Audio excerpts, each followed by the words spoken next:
Olá, bem-vindo ao canal. Eu fico feliz que você esteja aqui comigo. E esse canal tem um dos objetivos do canal é nós estudarmos a palavra de Deus.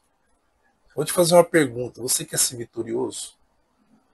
E não é só a vitória de irmos para o céu um dia viver a eternidade. A vitória que eu estou te perguntando é também do dia a dia, das nossas batalhas. Nós temos que cuidar dos nossos filhos, das nossas famílias, nós temos que cuidar do nosso emprego, das nossas atividades de trabalho. Nós queremos realizar alguns sonhos, queremos dar conforto, queremos abençoar as pessoas que estão ao nosso lado, que dependem de nós. Você quer ser vitorioso? Pois é, a lição dessa semana é uma receita. Como é que Deus saiu na frente daquele povo, quebrando muralhas? Como é que Deus saiu abrindo mar, abrindo rios para que eles passassem seco? O que leva as pessoas a serem vitoriosas? E a lição dessa semana tem uma resposta: comunhão com Deus. Você quer ser corajoso? Você quer ter saúde mental? Comunhão com Deus.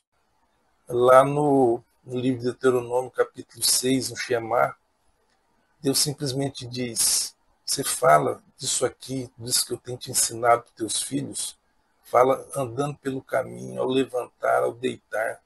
É toda hora, e todo dia. Você está falando, você está pregando para os seus filhos, você está vivendo aquilo. Comunhão com Deus. Vem comigo.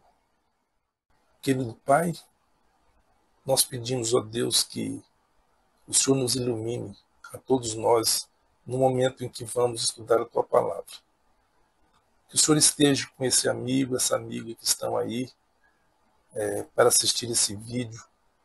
Ó Deus, que o Senhor possa nos abençoar a todos nós e iluminar as nossas mentes. Pedimos isso e agradecemos em nome de Jesus. Amém.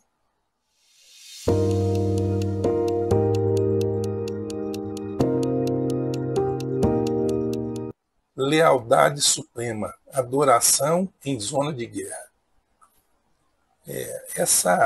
O título dessa lição, se nós avaliarmos humanamente, ele é um pouco contraditório. A gente ser leal numa guerra, isso é importante. Todo soldado tem que ser leal aos seus companheiros, ao seu comando. Mas a adoração em zona de guerra é algo mais difícil, porque na guerra a ideia das pessoas é outra. Josué chamou o povo para adorar a Deus. Não foi uma vez, não. Foram 4 vezes que nós estudamos essa semana em que ele pede que o povo se consagre a Deus. O fato é que o que nós vimos essa semana é precedido de um acontecimento que nós precisamos recordar aqui. Foi aquilo que ocorreu em Cádiz Barneia. O povo já era para ter entrado em Canaã 40 anos antes. Logo de início, no primeiro ano, Moisés mandou 12 espias ali, eu vejo isso lá em números 14, número 13, 14. Moisés mandou os espias e 10 deles voltaram totalmente desanimados, sem fé, e transferiram para o povo esse sentimento. De nada adiantou o ânimo de Caleb e Josué. O povo se rebelou e a coisa ali esteve feia. Foi uma decepção muito grande para Moisés e para os demais líderes que estavam com eles, porque, na verdade, o pessoal aí queria voltar para o Egito. Sabe? No primeiro susto, a falta de fé fez com que eles tivessem o desejo de voltar à escravidão. Isso acontece com a gente também hoje. Só que Deus disse para Moisés que ele iria destruir aquele povo e iniciar uma nova linhagem, que seria uma linhagem de Moisés. Mas Moisés intercedeu pelo povo. Deus, então, acolheu a intercessão de Moisés, mas disse o seguinte: olha, desse pessoal, desses homens que estão aqui, nenhum deles vai entrar em Canaã. Nenhum. Dos que ao saírem do Egito, tinham 20 anos para cima, nenhum vai entrar em Canaã. Por quê? Deus é tão vingativo assim? Não. A situação é a seguinte: como é que Deus iria fazer uma conquista com o pessoal daquele que queria ser escravo? O método que Josué tinha na liderança do povo para manter a comunhão daquele povo com Deus eram os rituais. E nós vemos aqui 4 rituais, 4 acontecimentos para que o povo se apegasse com Deus, criasse coragem, sentisse a mão de Deus levando todo mundo para frente. O primeiro foi a circuncisão, o segundo foi a Páscoa, o terceiro eles fizeram um altar, e o quarto eles escolheram um lugar e levaram a tenda, o tabernáculo, e agora assentaram a tenda e o tabernáculo definitivamente. São esses 4 acontecimentos que o autor da lição nos leva a fazer uma análise. O povo que saiu do Egito foi desqualificado. Mas é interessante que quando a gente para raciocinar no texto bíblico, surge um hiato de 40 anos, onde a gente não ouve falar, não há relato nenhum, nem da circuncisão e nem da Páscoa. Ellen White explica o porquê disso. Lá no livro Patriarcas e Profetas, no capítulo 44, ela diz assim: a suspensão do rito da circuncisão desde a rebelião de Cádiz foram um testemunho constante a Israel de que seu concerto com Deus, do qual era o símbolo designado, estivera invalidado. E a interrupção da Páscoa, memorial de seu livramento no Egito, fora prova do desagrado do Senhor pelo seu desejo de voltarem à terra do cativeiro. Agora, porém, estavam terminados os anos da rejeição. Então, Josué chama o povo e diz: vamos fazer a circuncisão, vamos reatar a aliança. É muito importante a gente ter a concepção da aliança. Aliança não é morar junto, aliança não é ficar no mesmo quartel, aliança não é trabalhar no mesmo local. A aliança é um compromisso sério entre 2 partes. Marido e mulher têm uma aliança. Na igreja, nós temos uma aliança de comunhão entre nós, membros, e uma aliança com Deus. E essa, sim, muito mais importante e que nós precisamos atentar para isso. Muito bem. Então, Josué, ele, ali no capítulo 5 de Josué, versículos 1 a 7, eu vejo então que ali em Gilgal é feita a circuncisão de todo o povo. Isso, humanamente falando, era um perigo, porque Josué estava ali inutilizando, debilitando o exército.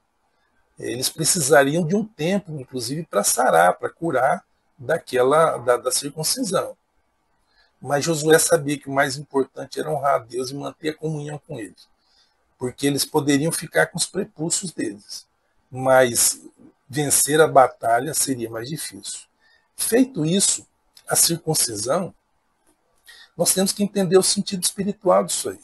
Lá em Deuteronômio capítulo 30, versículo 6, Deus diz o seguinte: o Senhor seu Deus circundará o coração de vocês e o coração dos seus descendentes, para que vocês amem ao Senhor, seu Deus, de todo o coração, de toda a alma, para que vocês tenham vida.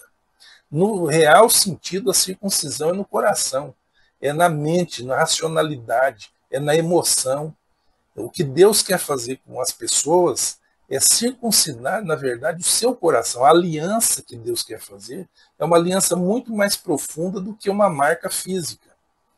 E Deus, então, já através de Moisés, já explicava isso para eles, não é? Quando eles passaram por aquela cerimônia, então eles tiveram aquela sensação de poder de quem estava sendo guiado por Deus. Eles agora eram da aliança de Deus, a aliança foi reafirmada, a aliança foi renovada. E para nós, os cristãos? No Novo Testamento, Jesus instituiu o batismo em substituição à circuncisão. É no batismo que eu faço, no batismo das águas, por imersão, é que eu faço uma aliança com Deus. Eu morro ali para o mundo e renasço para Cristo. Cristo passa a viver na minha vida.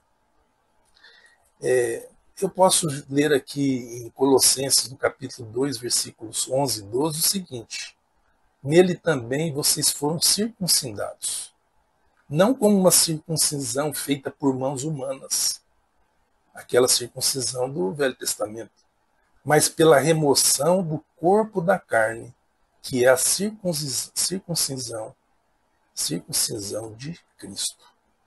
Tendo sido sepultados juntamente com ele no batismo, no qual vocês também foram ressuscitados por meio da fé no poder de Deus que o ressuscitou dos mortos.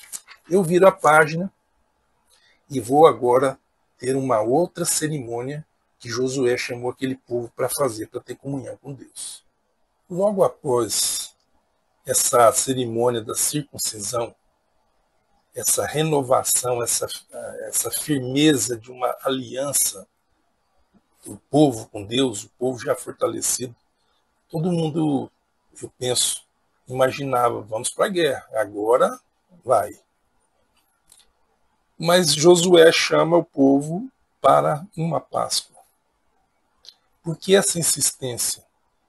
E é nesse ponto que eu tiro para mim algumas lições. A gente é muito rápido para colocar os nossos planos em andamento. E nem sempre os nossos planos eles são os melhores. Há caminhos que ao homem parece direito, mas não são. Então nós precisamos de permitir que Deus fale, que Deus abra as portas, que Deus dê o caminho, e aí, fortalecidos com Deus, em comunhão, a cada dia, a cada passo, a gente avança. A Páscoa é aquela cerimônia de libertação. Na noite em que eles foram libertados, a orientação de Deus para Moisés é que eles matassem um cordeiro, comessem com aquelas ervas, com pressa, que eles pintassem a porta, os umbrais da porta, com o sangue do cordeiro, porque naquela noite Deus ceifaria a vida dos primogênitos do Egito. E diante desse quadro da 10ª praga, o povo foi libertado. Eles saíram da escravidão. Agora, Josué quis chamar a atenção do povo para o mesmo fato. Fazia 40 anos que eles não comemoravam a Páscoa. Agora era o momento de perceber que esses 40 anos que eles passaram no deserto, que foi uma espécie de castigo. Eu poderia dizer também que, além do castigo, foi algo didático. Deus foi preparando, Deus foi ensinando pelo que eles tinham para frente. Porque há duas coisas interessantes quando a gente pensa nas bênçãos de Deus. Primeiro, na própria bênção. Eu recebo de Deus aquilo que eu almejei, aquilo que é bom. Mas muita gente, vou dar um exemplo aqui, ganha na loteria e perde tudo em pouco tempo.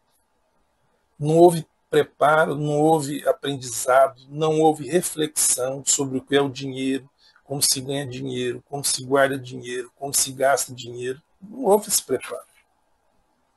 Assim, a mesma coisa, Deus, para nos abençoar, nós precisamos da comunhão com Ele até para sermos preparados.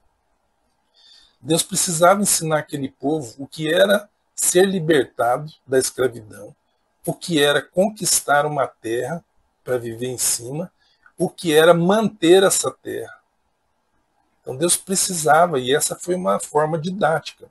Então eles se reuniram ali para comer a Páscoa. A Páscoa, o autor da lição chama nossa atenção para isso, ela tem um paralelo no Novo Testamento. Jesus, quando reuniu, num dia antes da sua morte, ele reúne os seus discípulos para comer a Páscoa. Aquela comemoração do Deus libertador, do Deus salvador, e ele era o Cordeiro de Deus. Jesus reúne e ele inicia uma cerimônia, um ritual que deveria substituir a Páscoa, que é a ceia do Senhor, que nós até hoje comemoramos. De alguma forma, nós somos chamados a reviver a Páscoa, o sacrifício do Cordeiro. Jesus ensinou os seus discípulos e de que forma ele fez. Eles tomaram a ceia. Jesus disse: olha, esse pão significa o meu corpo. Com a ceia eles tomaram o vinho. O vinho, Jesus disse, esse suco, ele é o meu sangue derramado por vocês. Quando vocês fizerem isso,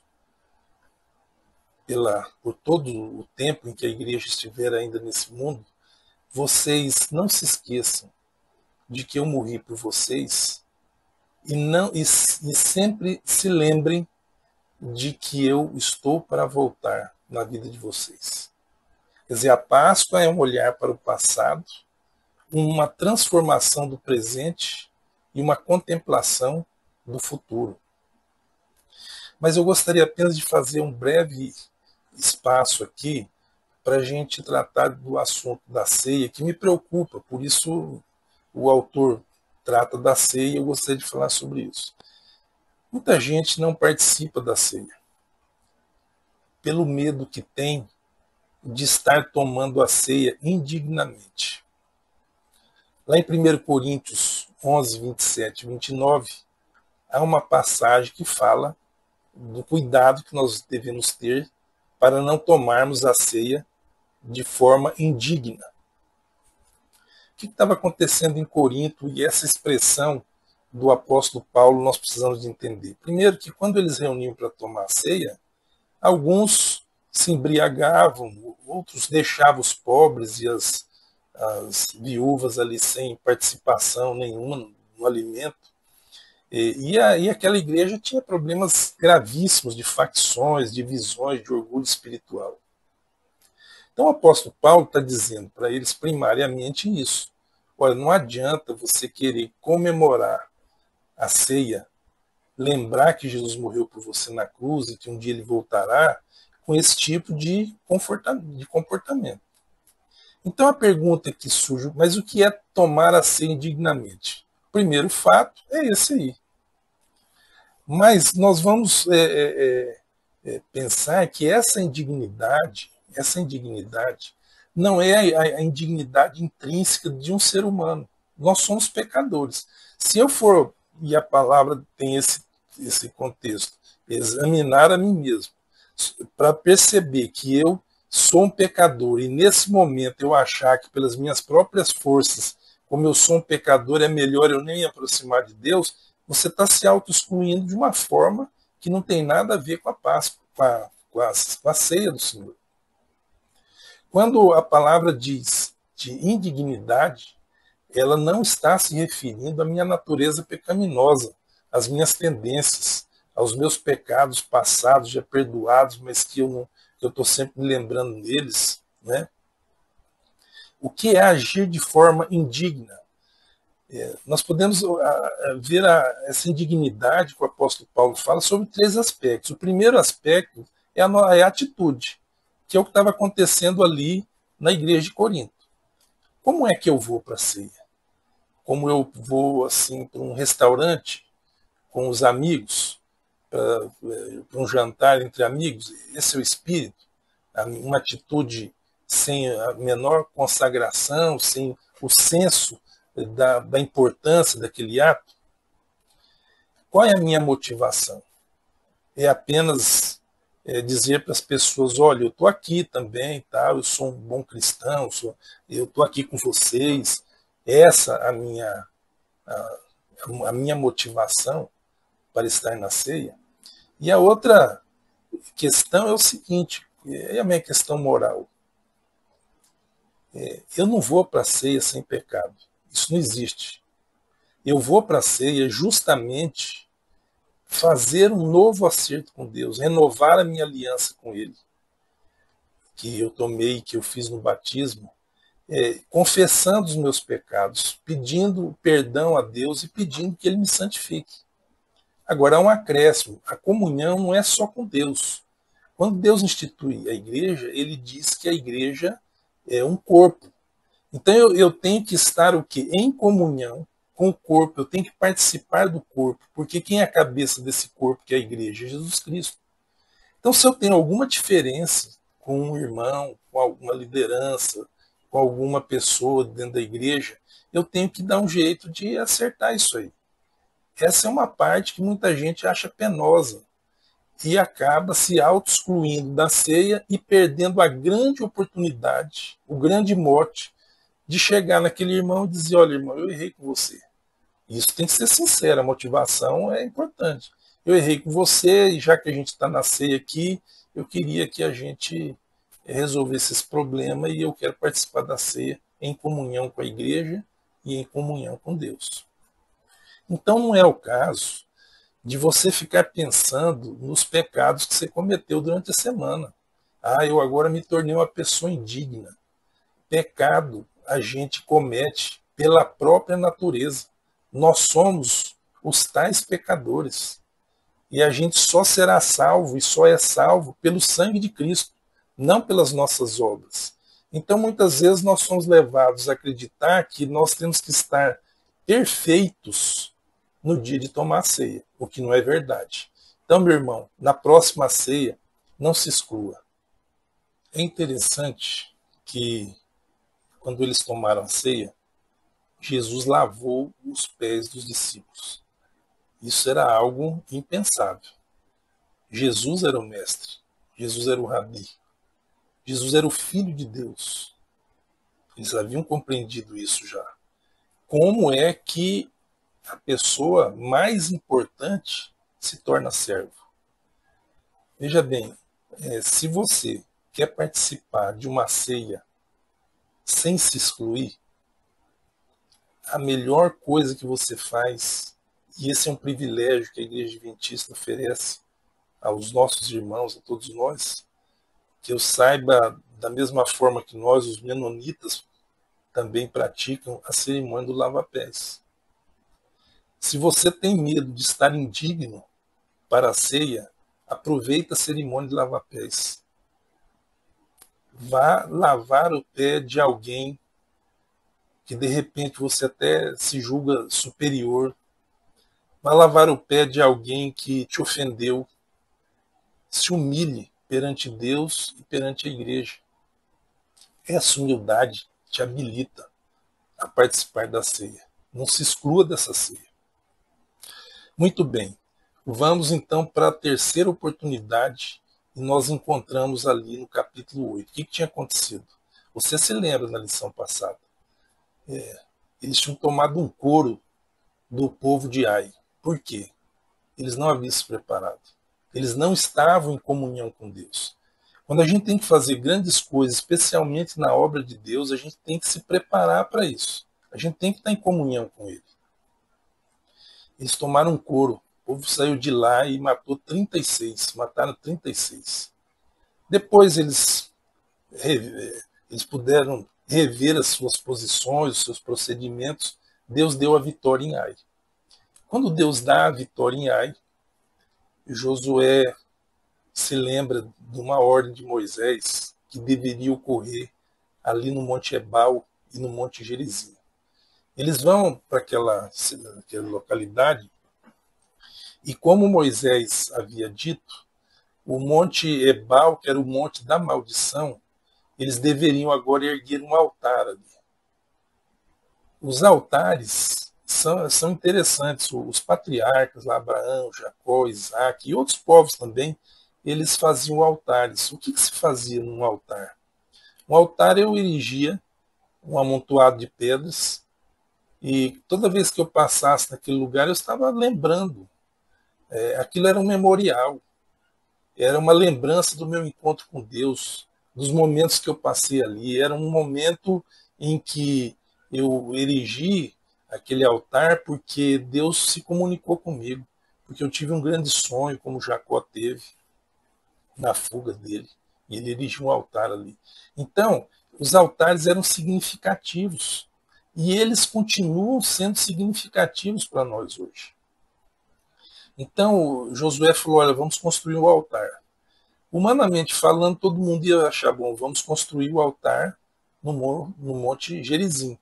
Porque você se lembra, lá no livro de Deuteronômio, quando Moisés fala do Monte da Maldição e do Monte das Bênçãos? Então, essas maldições deveriam ser pronunciadas no Monte Ebal. E por quê? Porque a nossa Bíblia Andrews, inclusive, tem uma nota que nos explica que o altar era erigido no Monte Ebal porque em cima das nossas maldições que o Cordeiro foi morto e derramou o seu sangue por nós. Mas eles ergueram aquele altar e de um lado ficava o povo de Ebal recitando as maldições. Mas do outro lado, no Gerizim, havia uma outra parte do povo recitando o quê? As bênçãos de Deus. Eu viajei um pouco aqui nessa parte, eu fiquei pensando quais seriam os altares que nós temos hoje em dia.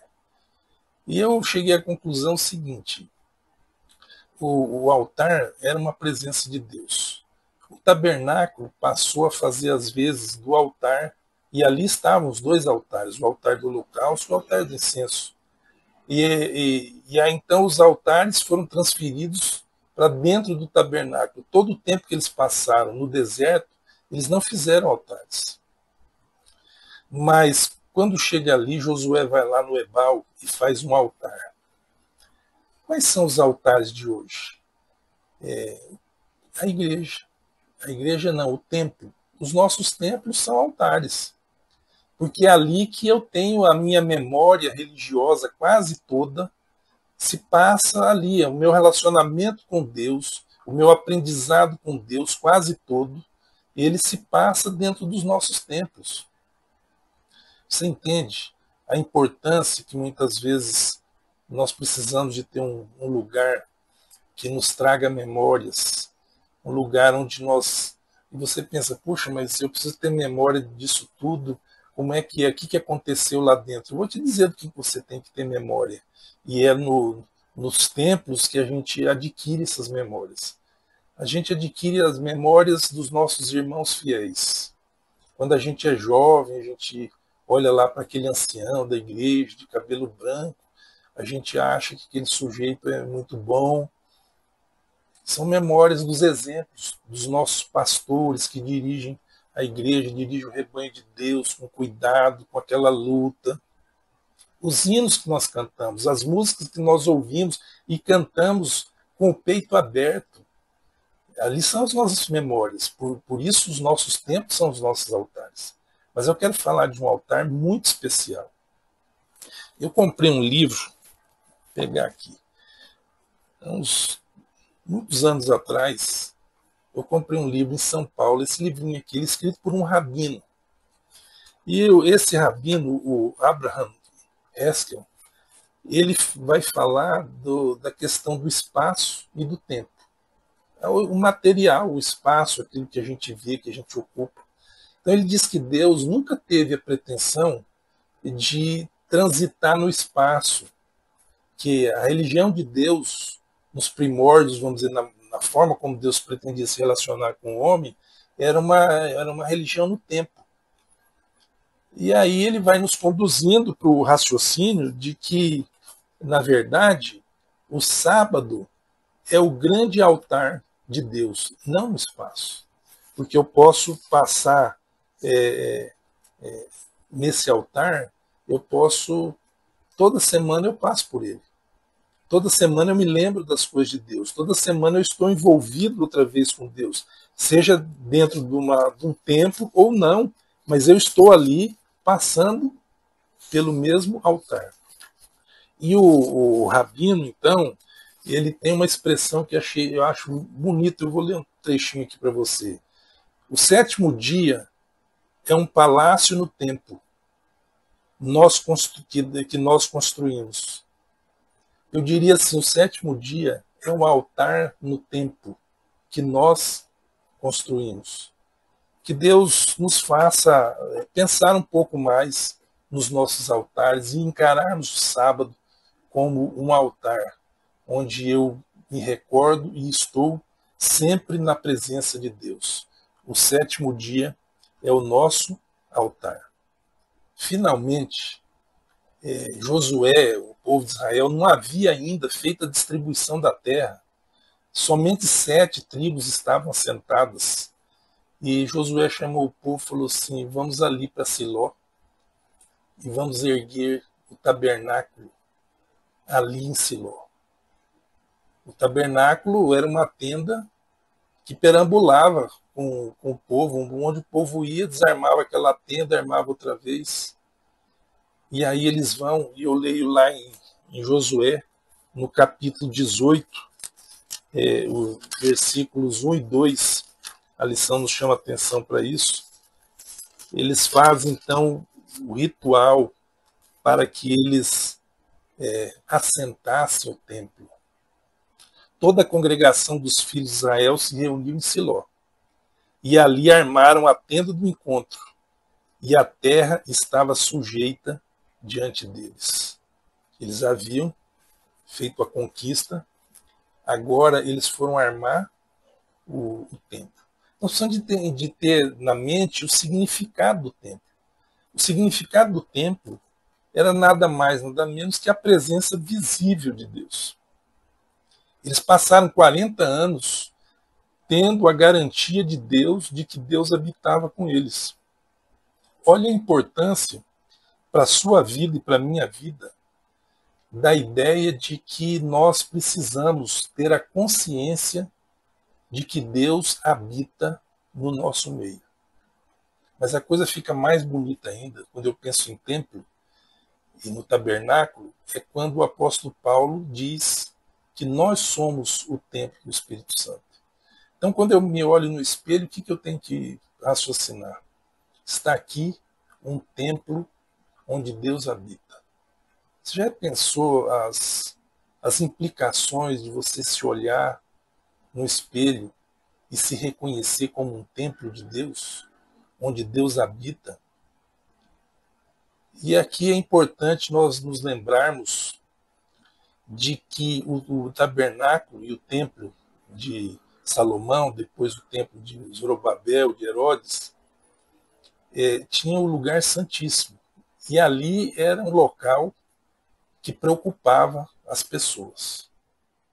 Quando um israelita olhava para o tabernáculo, quando ele olhava para a arca, ele se lembrava que dentro da arca estava a lei de Deus. E nós sabemos que a lei condena. Quem nos salva é o sangue de Jesus. Mas nós sabemos também que nós enfrentamos um juízo. A justiça de Deus, ela tem que ser feita. E isso nós tratamos nas lições passadas, nos juízos que caíram sobre aquele povo cananeu. Quando nós olhamos para a lei, não há esperança para nós. Porque eu sei que, pelas minhas próprias obras, pela minha vida, eu não tenho como cumprir a lei. E é interessante o cuidado de Josué com aquele povo, e o cuidado de Deus de providenciar aqueles rituais. Era um ensino audiovisual e mais um ensino prático, eles iam participando daquilo ali. Voltando um pouquinho nos altares, eles construíram aqueles altares, aquele altar no Ebal, e ali eles pegaram umas pedras, cobriram de cal, e Josué escreveu a lei para eles ali. Quer dizer, ao mesmo tempo que eles estavam no Monte da Maldição, que o altar foi construído no Ebal, eles escreveram a lei, colocaram ali, a lei foi lida para eles ali, no Monte Ebal, Jesus estava ali, o Cordeiro estava ali, derramando seu sangue e trazendo libertação para eles. Os mesmos acontecimentos ocorriam ali no santuário.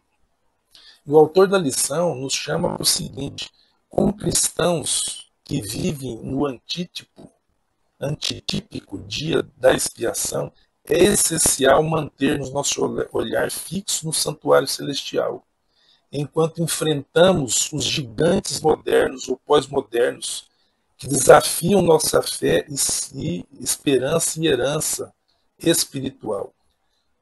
Ao confiarmos continuamente na obra de Cristo, realizada na cruz e no santuário celestial, podemos olhar para o futuro com confiança, aguardando o dia em que Deus habitará novamente no meio do seu povo, desta vez para sempre. Sabe, nós podemos chegar com confiança no lugar onde está a lei, no santuário. E eu me recordo aqui, por isso eu trago essa passagem de Hebreus. O apóstolo Paulo, nós cremos que foi Paulo que escreveu Hebreus, ele está dizendo assim, ali em Hebreus 10, 19 a 25. Portanto, meus irmãos, tendo ousadia para entrar no santuário pelo sangue de Jesus, tendo ousadia. Veja como esses rituais, como tudo isso aí nos trazem ensinamentos, embelezam o nosso conhecimento de Deus. Então ele está dizendo assim, vocês têm a ousadia de ir para o lugar do julgamento, de enfrentar o juiz, a lei. Vocês podem ter essa ousadia. Pelo novo e vivo caminho que ele nos abriu por meio do véu, isto é, pela sua carne. Quando Jesus morreu, o véu do templo que separava o lugar santo do lugar santíssimo foi rasgado. Ou seja, aquilo que a um homem e uma mulher não era possível ter acesso, aquilo foi devassado.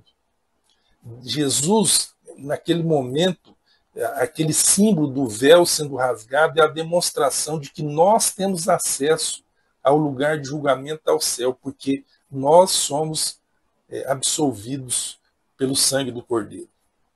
E o versículo 22 diz assim: aproximemo-nos com o coração sincero, em plena certeza de fé, tendo o coração purificado da má consciência e o corpo lavado com água pura. Guardemos firme a confissão da esperança sem vacilar, pois quem fez a promessa é fiel. E aqui vem os últimos 2 versículos que se aplicam muito bem ao que a gente estudou. E eu me lembro muito, aqui para mim tem um cuidado com a vida na igreja, e a comunhão com Deus e a comunhão com os irmãos. Então diz assim, cuidemos também de nos animar uns aos outros. Essa é a função da igreja.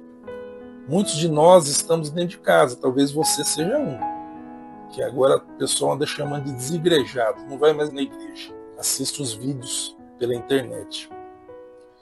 Mas se nós não estivermos juntos, a gente não vai poder animar uns aos outros, no amor e na prática das boas obras.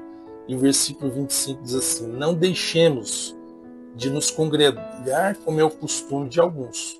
Pelo contrário, façamos admoestações ainda mais agora que vocês veem que o dia se aproxima. Hebreus, capítulo 12, 19 e 15. Porque, uma pergunta aqui para a gente encerrar. O que é buscar primeiro o reino de Deus? Isso influencia a nossa vida? E eu concluo dizendo, se você, assim como eu, também quero sermos vitoriosos, buscai primeiro o reino de Deus, a comunhão com Deus, a participação nas coisas de Deus, que a nossa mente possa, como o salmista dizia, meditar dia e noite na palavra de Deus. O apóstolo Paulo diz que é para nós nutrirmos pensamentos que vêm do alto. Que Deus abençoe e um abraço, até o próximo vídeo.